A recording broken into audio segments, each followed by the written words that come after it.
everybody. So this is Kitty, and I just wanted to talk to you a little bit about crystals. And I'm sorry about my background here. It's that time of year. But anyways, so I wanted just to talk just a little bit as an introduction kind of to crystals. And one of the things is people like, it's all the woo-woo stuff, all the witchy stuff, and that they don't believe in it, and that's fine. You believe what you want to believe and don't believe what you don't want to believe. I'm not here to try to, force my beliefs on you, but there's also the scientific side. So I just wanted to mention that because a lot of people say, oh, crystal healing or working with crystals, like I said, is just something that witches do. But it is scientific. So some of you may be too young, but before we had our nice little Fitbits and digital watches and iPhones and all that good stuff, we had watches that were run off of quartz movement. So, yes, that's how they ran. So, so quartz gives off this tremendous amount of energy.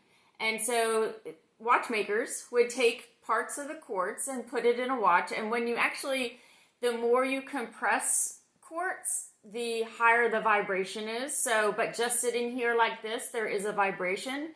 And so if you've ever, it's really kind of cool, maybe I'll have to get one, but I have some watches in my jewelry studio that I probably should have brought here to show you the movement inside and how it runs with a quartz crystal. So, and back in the day, I don't even know, 50s, 60s, whatever, it was so popular. All the watches said, ran with quartz movement or whatever, because it's a strong, steady pulse. So the pulse that's going through the crystal just kept the watch running on time all the time. So it's just so fascinating to me to think, that there's all that energy coming out of this crystal.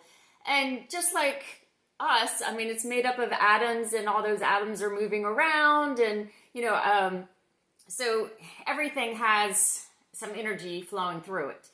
So anything that comes from the earth or plant, animal, whatever, has energy. So these rocks have a lot of energy. Quartz, the clear quartz crystal, has the most out of most all of the crystals.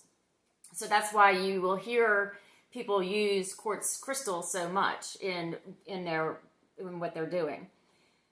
And alternatively is magnets.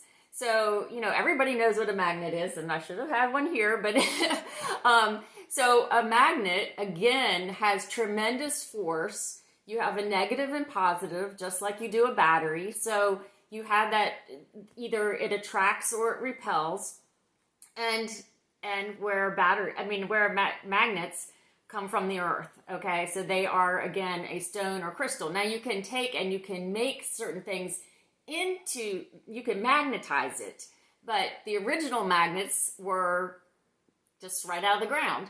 And one of them, hematite. So hematite is highly magnetized.